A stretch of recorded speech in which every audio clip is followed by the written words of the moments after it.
उठाए जाएंगे? आने वाले दिनों में विधानसभा का सत्र लगेगा और एक महत्वपूर्ण सत्र हम कह सकते हैं। इस सत्र के अंदर सरकार के 2 वर्षों में जो काम किए हैं और जो काम रह गए हैं उन सारे विषयों के ऊपर विधानसभा के अंदर चर्चा करेंगे। किस तरीके से हिमाचल प्रदेश के नौजवान को ठगा गया है, हिमाचल प्रदेश में किस प्रकार से झूठ बोल बोल कर चुनावों में जो अपनी जीत है उसको सुनिश्चित किया गया है, इन सब मुद्दों को लेकर विधानसभा के अंदर इन सारे चीज़ों के ऊपर चर्चा होगी। हिमाचल प्रदेश के अंदर पिछले दिनों लगातार सारे के सारे जंगल जल गए हैं और इन जंगलों के जलने के कारण से हिमाचल प्रदेश को अरबों रुपए की क्षति हुई है। इन सारे मुद्दों के ऊपर भी डिस्कशन लेंगे। एक महत्वपूर्ण मुद्दा जो मैं आपके ध्यान में भी लाना चाहता हूं और उसको हम विधानसभा के सत्र में भी लेंगे कि मैं माननीय मुख्यमंत्री जी से ये प्रश्न भी करना चाहता हूं कि उनकी आंखों के सामने किस प्रकार से कुछ जो प्रोजेक्ट्स हैं उन प्रोजेक्ट्स के बारे में मैं चर्चा करना चाहता हूं। आईपीएच मंत्री जी ने मंत्री बनने के बाद सबसे पहले ये बोला था कि जो टेंडर किए गए हैं और एक उसमें से टेंडर जो कि 200 करोड़ रुपए का टेंडर था और वो 200 करोड़ रुपए का टेंडर हमीरपुर के बड़सर विधानसभा क्षेत्र के अंदर लगने वाली स्कीम का था।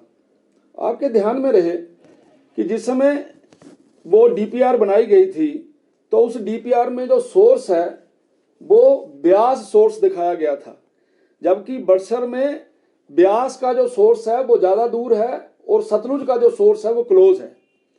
200 करोड़ का टेंडर हो गया उस ब्यास नदी के ऊपर से प्रोजेक्ट लाने के लिए, लेकिन उसके बाद जब ये पाया गया कि हमारे तो सोर्स पास में है तो उस स्कीम को बदला गया, उस स्कीम को फिर दोबारा से सतलुज के ऊपर किया गया। लेकिन दुर्भाग्य का विषय है कि मंत्री महोदय ये कहते रहे कि 200 करोड़ के टेंडर को रद्द कर दिया जाएगा और दोबारा से टेंडर किया जाएगा, लेकिन मैं आपके ध्यान में लाना चाहता हूं उसी कंपनी को वो टेंडर जो है वो दे दिया गया, क्योंकि उस टेंडर के लिए जो पैसा आया था वो 131 करोड़ था।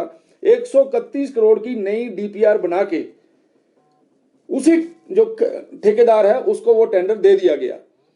मैं पूछना चाहता हूं जो ईएनसी प्रोजेक्ट हैं ये टेंडर किस प्रकार से हुआ, और आपके ध्यान में रहे कि ये जो टेंडर हुआ है इस टेंडर की जो कमेटी है उस कमेटी के एक चीफ इंजीनियर ने 2 पेज का कागज लिख के भेजा सरकार को कि इस प्रकार से नहीं हो सकता। जब सोर्स बदल गया, जब मशीनरी बदल गई, जब राइजिंग मेन बदल गया तो टेंडर क्यों नहीं बदला, टेंडर दोबारा से क्यों नहीं हुआ। बहुत बड़ा जानकारी का विषय है। मैं तो चाहूंगा सरकार इसको अपने इस विषय को अपने तरीके से विजिलेंस के पास दे, नहीं तो हमें इस विषय को जो है वो ईडी के पास, सीबीआई के पास देना पड़ेगा। बहुत बड़ा घोटाला जो है ये सामने नजर आ रहा है। एक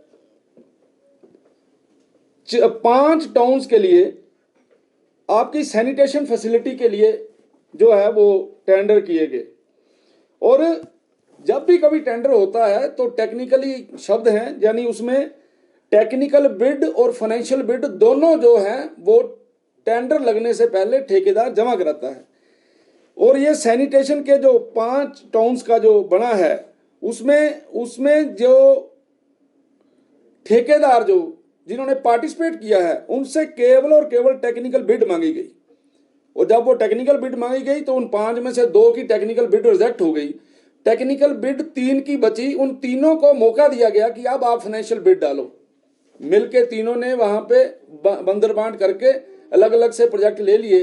इन प्रोजेक्टों के बारे में भी पूर्ण रूप से इसकी इंक्वायरी होनी अति आवश्यक है। क्या कारण है कि हिमाचल प्रदेश में नाबार्ड के अंतर्गत, एडीबी के अंतर्गत जिस समय टेंडर होते हैं तो उस समय हम लोग दोनों बिड्स, टेक्निकल बिड और फाइनेंशियल बिड दोनों लेते हैं। यहां क्या कारण है कि फाइनेंशियल बिड नहीं ली गई? तो मुझे ऐसा लगता है ये बहुत बड़ा घपला है। इस घपले के ऊपर पूरी जानकारी माननीय मुख्यमंत्री जी को रखनी चाहिए, और उसके साथ साथ अभी फाइनेंशियल असिस्टेंस का जो विषय जो गवर्नमेंट ऑफ इंडिया से 200 करोड़ रुपए की स्पेशल जो असिस्टेंस वो हिमाचल प्रदेश को आई है, आपको ये बताते हुए मुझे हैरानगी हो रही है कि वो 200 करोड़ रुपया जो पूरे हिमाचल प्रदेश के लिए आया था, वो पूरे का पूरा 200 करोड़ रुपया केवल नदौन विधानसभा क्षेत्र के अंदर जो है वो पानी की स्कीमों के सुधार के लिए लग रहा है। 60 करोड़ के 3 टेंडर हुए हैं और 20 करोड़ का चौथा टेंडर हुआ है। 200 करोड़ रुपया पूरे हिमाचल प्रदेश के लिए आया था, लेकिन माननीय मुख्यमंत्री जी केवल और केवल नदौन को ही हिमाचल प्रदेश मानते हैं और उन्होंने पूरे का पूरा पैसा जो है वो वहां पे लगाया है। मुझे लगता है जब वहां पर बड़े बड़े प्रोजेक्ट काम कर रहे हैं, क्या कारण है कि कुछ लोगों को खुश करने के लिए इस प्रकार का काम किया जा रहा है? क्या कारण है कि कुछ कंपनियां ही पूरे हिमाचल प्रदेश के अंदर ऐसे काम कर रही हैं? मुझे ऐसा लगता है हमें इसकी तह तक जाना चाहिए और इसमें इन बातों की तरफ जो, क्योंकि मुझे लगता है ईएनसी प्रोजेक्ट इसमें सबसे ज्यादा जो उंगली है उनके ऊपर जा रही है। ईएनसी प्रोजेक्ट ने इन सारे विषयों को दरकिनार क्यों किया है? जब प्रोजेक्ट सतलुज से लग सकता था तो वो प्रोजेक्ट ब्यास से क्यों लगा? मुझे लगता है कि आपके चैनलों के माध्यम से और विधानसभा के अंदर भी हम इस विषय को उठाएंगे ताकि इसमें जो जिन्होंने गलतियां की है, जिन्होंने कमियां की हैं, उनको जो है सजा मिले, ऐसा मेरा मानना है। बड़सर वाली स्कीम का पूरा नाम क्या होगा? बड़सर वाली स्कीम का होगा जी इम्प्रूवमेंट, क्या नाम है, वाटर सप्लाई। बड़सर विधानसभा क्षेत्र में सभी गांवों को पानी देने के बारे में, ब्यास नदी से पानी उठाकर देने के बारे में एक तो ये होगा। और ये जो दूसरा होगा वो है, मैं थोड़ा उसको अंग्रेजी में बोल देता हूँ, providing sanitation facility 5 towns of Himachal Pradesh. Actually names है, हाँ जी, 5 शहरों के नाम। नहीं मैं बोलने लगा, आगे चलिए। इसमें से जो फाइनल हुए हैं वो फाइनल हुए हैं नाहन एंड पालमपुर। पहले तो इसको लो ना, जिसके ऊपर जिसकी मैं बात कर रहा हूँ। यहाँ पे नाहन और पालमपुर के टेंडर हो गए हैं और टेंडर विदाउट फाइनेंशियल बिड के हो गए हैं और ये बहुत बड़ी जो एक चूक है, गलती है और या फिर ये आपस में मिली भक्ति है। इन सारी चीजों के बारे में मुझे लगता है ध्यान में आना चाहिए। एक बार फिर आप सुन लीजिए जो बड़सर वाला आपने बोला, वो है augmentation of the sources of various lift water supply schemes from river Beas in Badsar area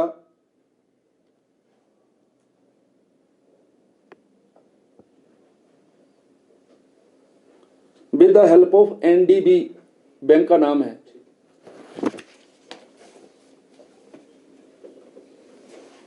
ठीक, ऑलराइट।